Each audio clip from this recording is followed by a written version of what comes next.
কুলেখাড়া শাক এটা প্রথমে বেছে নেব। চলুন।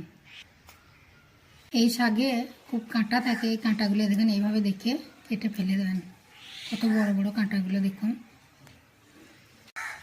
শাকটাকে ভালো করে ধুয়ে নিলাম, এর মধ্যে আর কোনো ময়লা নেই। এরপর শাকটাকে ছোট ছোট করে কেটে নেব।